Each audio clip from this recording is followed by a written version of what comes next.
Hello, everyone, and welcome to another episode of Cosmic Chats, Mindful Conversations. Today, we have the beautiful Caroline O'Neill. Hi, good to be here.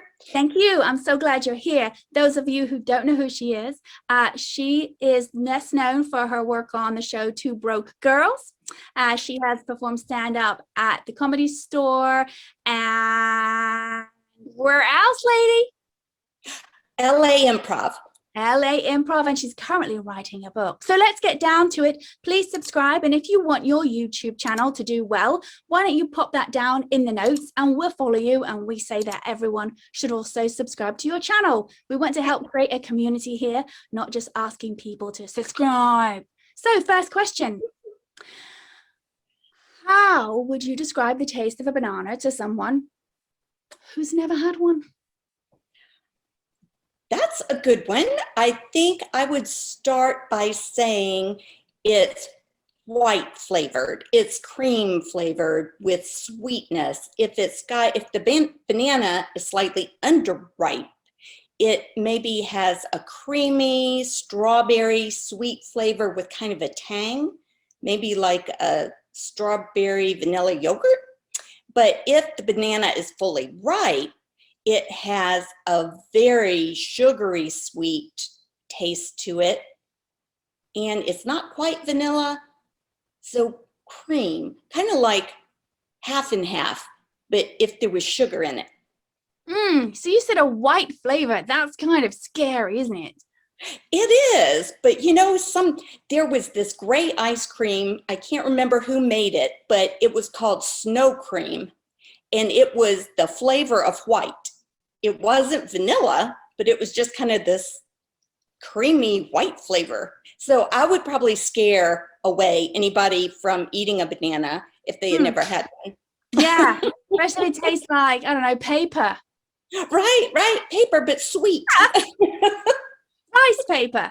Rice paper, yes, lovely. All right, next question. When was your first existential life crisis as a child?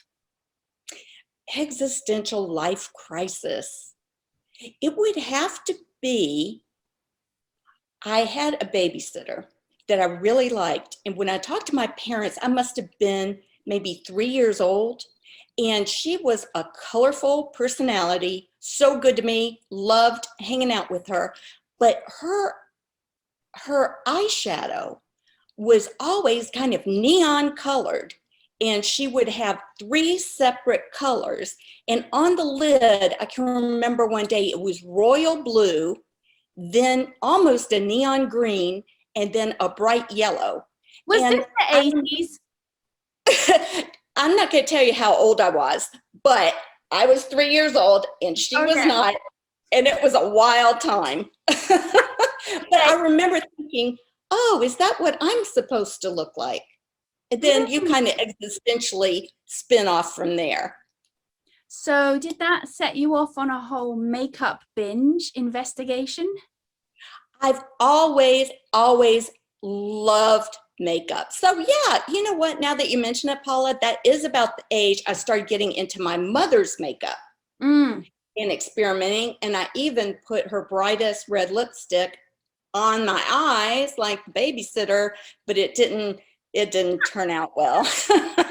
And my mom was pretty. That's funny because I always tell people when they learn Vedic meditation, you have a teacher over a series of a few days.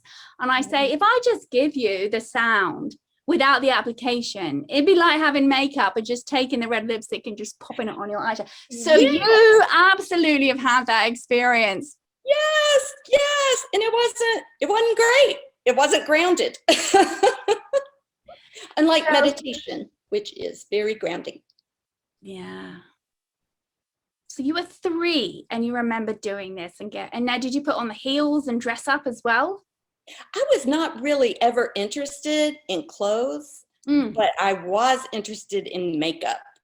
So yeah, I like to float around in a nightgown, be a Disney princess, and then have on this crazy post-punk makeup. It's just, wow. I think that's probably, why I became a writer and a storyteller is, I like to create my own world and float around in it and look the way I wanted to look. Mm-hmm. Mm-hmm. So you were 3 years old doing this. Were you given limitations on how much makeup you could wear? I wasn't, because both my parents worked full time, and I just had babysitters. So my mom was not there to put limits on the makeup use. So I dug into all of it. She had Estee Lauder, she had powder from, was it Elizabeth Arden, and Aziza. She had this electric powder blue shimmery Aziza eyeshadow, and honey, I just loved it. I put it everywhere. I made little whiskers one day, put it everywhere but where it's supposed to be. You loved the sparkles. Yes, love the sparkles, love the bright colors. When did that stop happening? You putting on the makeup? When did it stop happening? I would say probably in junior high school, because I became very interested in track and running. And so I sort of forewent the makeup for several years. But then when I got into high school, I delved back into makeup because I went to an all-girls school. And of course, you can imagine, it was makeup, it was hair, it was clothes, it was everything. So I have a question. So for those of you who don't know, middle school is what age? okay, so middle school back then was 6th, 7th, and 8th. And I think sixth grade was maybe 11. All right. 11 years old. So you got into track. So you stopped that at 6, 7, 8, and then you didn't go back to track. You didn't continue it. I didn't, because at my high school, I discovered a love of field hockey. And so that became my new thing, which also involved a lot of running. And it also had a stick. So, any kind of low-key aggressive tendencies you could kind of work out by accident with your stick. I'm not admitting to anything, but I did not have a meditation practice at that time in high school, So you had that. Now, when you stopped wearing makeup for practicality reasons, did you find that also changed your perception? Yes, I felt a little more invisible without the makeup. And I still kind of feel. Did you have people say comments or react to you to feel invisible, or was it simply coming from within? I think that it was both, because if I wasn't all fixed up with my face, I became more introverted. And I think as a result of that, people, kind of went past me. So I sort of made myself invisible. Did you change your friends group as a result? Did I change? No, because I grew up in a neighborhood of boys that were close to my age. And so they were always my primary friend group. School was far away. This is back when we were bused across town, which was cool and had its own thing. But those friends lived too far away at the time to get together with on the reg. So it was just my tomboy group. And did they respond differently to when you started wearing makeup and you went to the girls' school? Yeah, by that time, I think by freshman year of high school, I wasn't interested in playing with the boys in the woods so much anymore.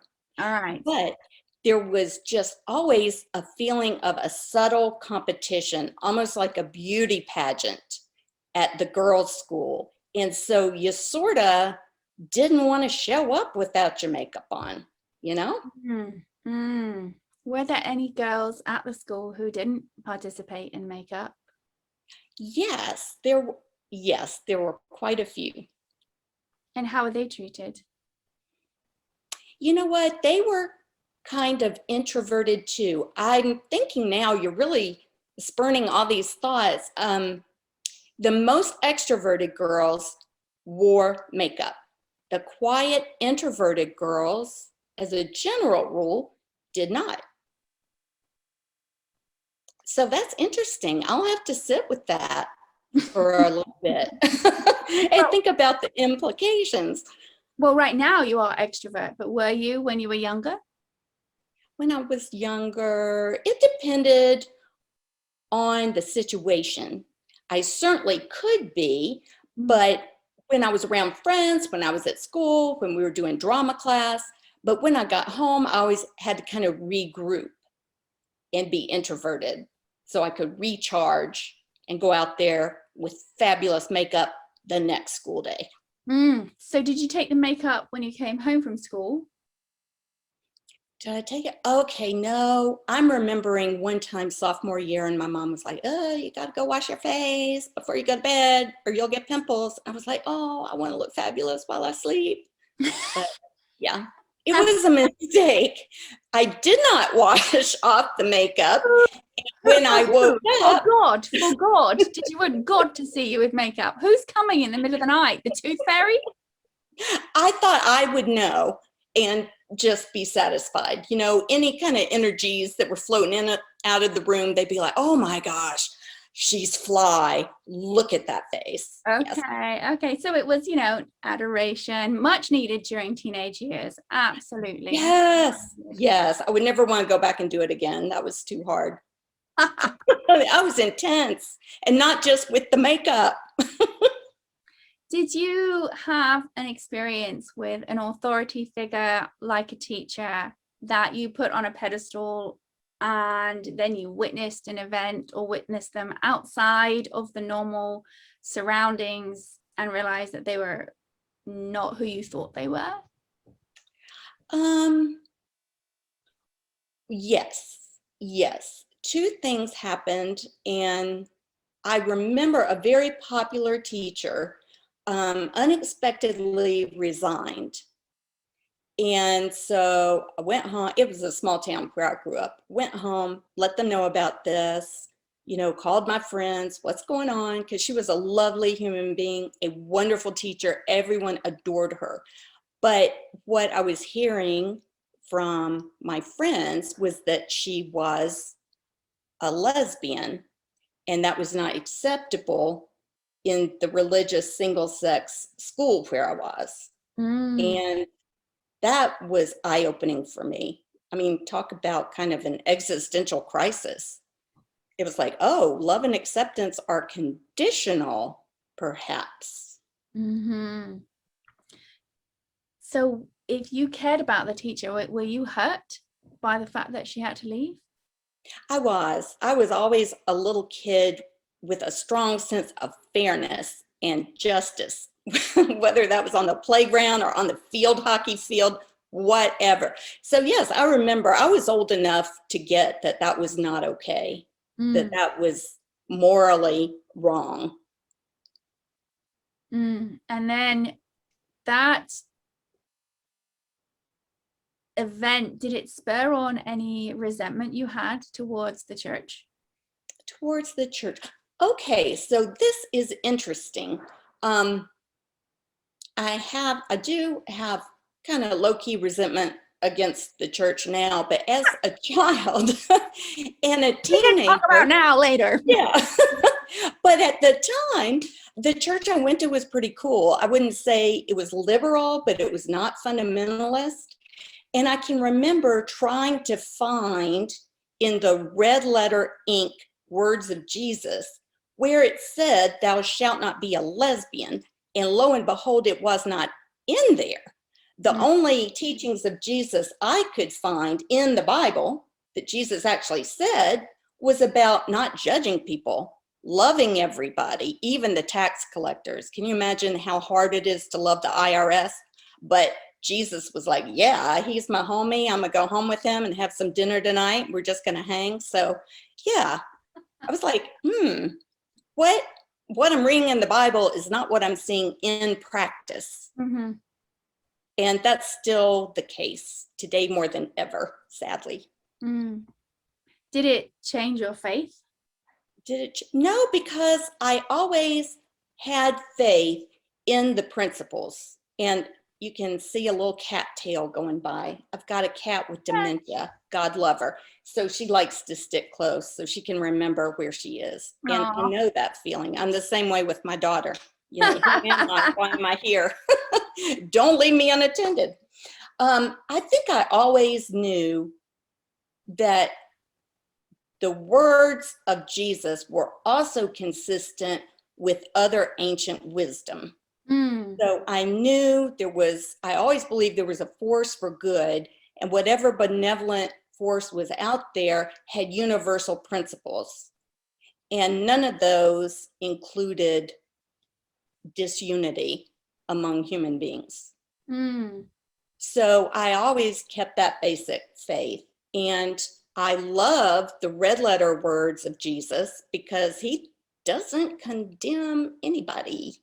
And So let's just clarify for those who don't know, a red letter word? Yes, a red letter Bible is a Bible whose font and ink is all in black type, except for the words of Jesus himself. The words that actually came out of his mouth are in red ink, so you know the difference. So it's not any Yahoo speaking in red ink, you know, it's Jesus himself. And yeah, that was helpful to me because I was like, oh, Jesus' words in red and all these other people saying all these things that are I can disregard that. I'm just going to stick with the red typeface. Yes. And so that showed you what? That was an existential crisis of its own because I was brought up in a Southern society, very patriarchal, and it was so impressed upon us to be respectful and to respect authority. And when this all happened, and I was thinking about red letter words of Jesus, I realized maybe I can't always blindly trust people in charge who say they're doing the right thing. That's when I started questioning everything, I guess. And then I got a driver's license and I stopped going to church. I was too big for my parents to pick me up and stuff me in their Nova, so. Did you go to church on your own, different kind of church? I had a relative who had substance abuse issues. So I started going to Al-Anon, which is a 12-step meeting for family members of people who are struggling with addiction and alcohol. And that became kind of my church because their focus too was not on judgment, it was on redemption and unity and helping each other.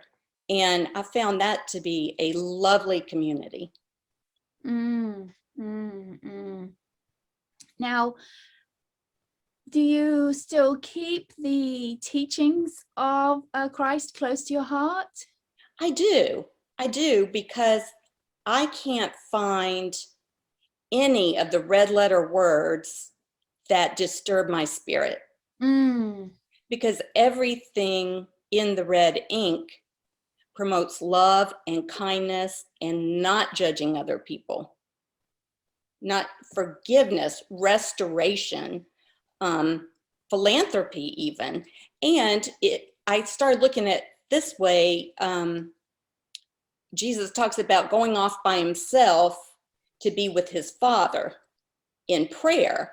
And if that's not a meditation, shout out, I don't know what is. So even Jesus knew you got to get away from your friends for a while and just have your meditation time. Have some quiet time. Do you have a daily practice of getting quiet?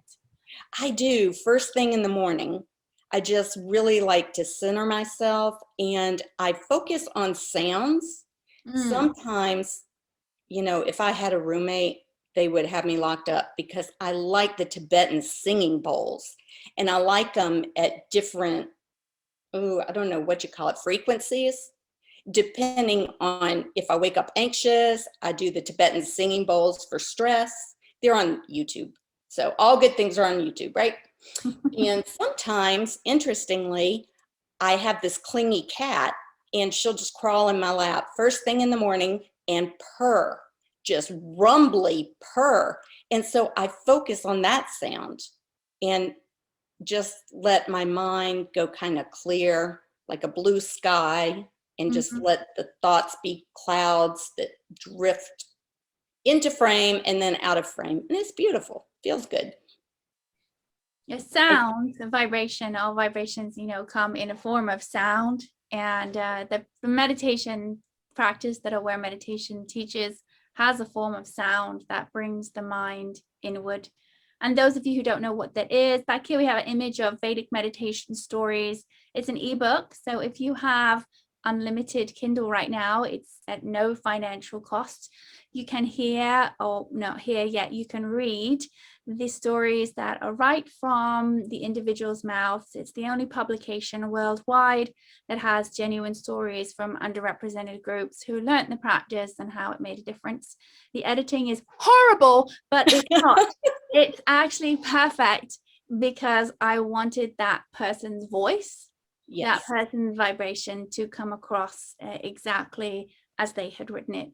So if they have a profound story that seems a little muddled, reading that story, you're going to get a sense of where they were before and where they are now. It's a very practical usage. So grounding yourself, how is your day different if you don't do some forms of connecting inward in the morning? I find that I'm not mindful if I don't start out with some kind of calming practice. And what I mean by that is, even things like stumbling into a door frame and having to say, excuse me, and then be like, oh, now I'm talking to the door frame. This is going to be okay. Technically, if we want to go down to the science, right? We want to go to atoms and break it down. Then, if we are all part of one consciousness, then I apologize to door frames and things like that all the time in my environment. There is a technique of Ho'oponopono, where an individual went in to, I think it was a hospital ward, and he basically saw the files of these patients and just forgave them, and then he forgave the paint that was on the walls, and what happened was the consciousness changed and it started becoming an element of healing. So just go ahead, just knock into the walls and apologize for your complete ineptness physically. What would you like to leave this planet in a better state than before you got here? I try as a daily practice every day to encourage people because I think that's what we're most missing. I have friends with small children, and when I had small children, one of the things that was so scary was I didn't have a performance review. There is no job review for parents, and there's not even a handbook. It's a living hell. So what I try to do is just tell my friends, you are doing great. This baby is healthy, happy, it's giggling all the time, playing with its chew toys. It's as happy as a puppy. So you're doing a good job. And just other comedians, other writers, just giving people a lift, a boost. It's free. So how do you hope that will sustain if you're not physically here? If I'm not physically here, I hope my children will continue the tradition. And right now I see it. They just make wonderful the lives of everybody in their social group. They're just tremendously loving people. And I also believe, Paula, that if you are randomly kind to people, they are going to be randomly kind to other people. So maybe I'll just leave a little ripple effect out there. Butterfly effect. When was the last time you did a random act of kindness? Okay, so it was on a break from acting class. It was down off Beverly, and I went into this Alibi coffee shop. That's the name of it. Something Alibi. But the coffee is like high octane. It should be a controlled substance. I mean, you will buzz down the street and your feet will not touch the sidewalk. It's good coffee. So I took that to a little table and I'm doing my little homework. And before that, I'm in line and I hear a man on the phone speaking in an accent. And it was Friday, and I was like, oh, it's random Do Good Friday. So I paid for his coffee. And then I went and sat down. I was doing my thing. Well, he asked the cashier who paid for his coffee, and of course they pointed at me and ratted me out. But he came over and he said, I'm new in Los Angeles. I've been feeling so lonely, and this is the first nice thing anybody's done for me. And he got tears in his eyes.